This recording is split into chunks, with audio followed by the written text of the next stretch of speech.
নেহমাদুহু ওয়া নুসাল্লি আলা রাসূলিহিল কারীম। আম্মা বাদ। আমার প্রিয় ভাই ও বোনেরা, দিন দিন গরম এবং তাপের বৃদ্ধি আমাদের মাঝে আল্লাহ তাআলার এক অসহ্যকর আযাব হয়ে দাঁড়িয়েছে। আল্লাহ তাআলার প্রদানকৃত এই তীব্র গরমেও আমাদের কিছু দিনী বোনেরা তাদের পর্দার বিধান অক্ষুণ্ণ রেখেছেন। প্রচণ্ড এ তাপদাহ তাদের পর্দার বিধানের প্রতি মহাব্বতকে কতল করতে পারেনি। সুবহানাল্লাহ।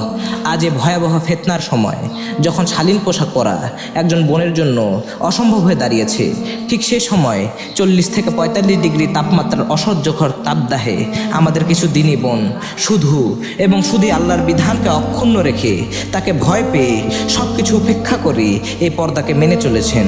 তোমরা কি জানো আজ এ দিনী বোনকে কোথা থেকে ঈমান দেওয়া হয়েছে? তাদের এই ঈমান কোনো স্কুল কলেজের ফ্রি মিক্সিনে বড় হওয়া উদ্দেশ্যে প্রেরণকারী পিতামাতা দেননি।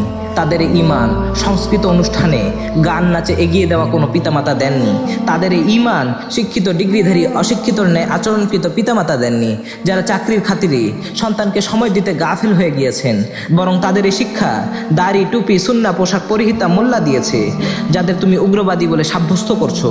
বরং তাদের এই শিক্ষা একজন নন মাহরাম থেকে বিরত থাকা লজ্জাশীল মা দিয়েছে, যাকে তুমি সেকেলে ব্যাকডেটেড বলে আখ্যায়িত করছো। তার এই শিক্ষা তার পাঠকৃত আল্লাহর নাজিল হওয়া কোরআন দিয়েছে, যার শিক্ষা থেকে আপনি আপনার সন্তানকে বিরত রেখেছেন। সুবহানাল্লাহ। প্রিয় ভাই ও বোনেরা, আপনি কি জানেন তার এই পর্দা করার পেছনের মকসদ, উদ্দেশ্য আর গন্তব্য কি? তার মকসদ, উদ্দেশ্য, গন্তব্য হলো একটি, সেটি হলো আল্লাহকে ভয় করা এবং তার পুরস্কার চিরসুখের স্থান জান্নাত হাসিল করা। আল্লাহ সুবহানাহু ওয়া তাআলা সূরা নূরের 24 নম্বর আয়াতে বলে, ওয়াকুল্লিল মুমিনাতি ইয়াগদুদনা আবসারিহিন্না ওয়া ইয়াহফাযনা ইল্লা মা যাহরা মিনহা ওয়াল ইয়াদরিবনা বিখুমুরিহিন্না আলা যুয়ুবিহিন্না। অর্থ, আর মুমিন নারীদের বলে দাও যেন তাদের দৃষ্টিকে তারা সংযত রাখে এবং তাদের লজ্জাস্থানের হেফাজত করবে, আর যা সাধারণত প্রকাশ পায় তাছাড়া তাদের সৌন্দর্য তারা প্রকাশ করবে না।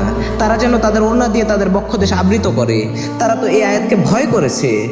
অশ্লীলতা, বেহায়াপনা সমাজকে বুড়ো আঙুল দেখিয়ে তারা তাদের দিনের পথে অটল রয়েছে। তারা জানে অশ্লীলতা প্রমোটকারী জাহেলিয়াত আধুনিক সমাজকে ফলো করতে গেলে আমার স্থান হবে চিরস্থায়ী জাহান্নাম।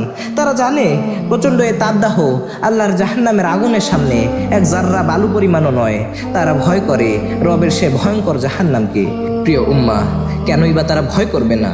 বুখারী শরীফের এক হাদিসে বর্ণিত হয়েছে, রাসূল পাক সাল্লাল্লাহু আলাইহি ওয়াসাল্লাম বলেন, আমার উম্মতের সবাই জান্নাতে প্রবেশ করবে, তবে সে লোক নয় যে জান্নাতে যেতে অস্বীকার করে।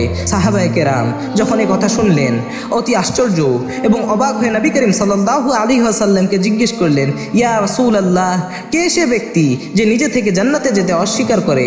রাসূল পাক সাল্লাল্লাহু আলাইহি ওয়াসাল্লাম তাদেরকে উদ্দেশ্য করে উত্তর দেন যে আমার সুন্নতের আনুগত্য করবে সে জান্নাতে প্রবেশ করবেন, আর যে তার নাফরমানি করবে সে নিজে থেকে জান্নাতে যেতে অস্বীকার করে। যেমন যে পর্দার বিধানকে অস্বীকার করে সে জান্নাতে যেতে অস্বীকার করে। সুবহানাল্লাহ।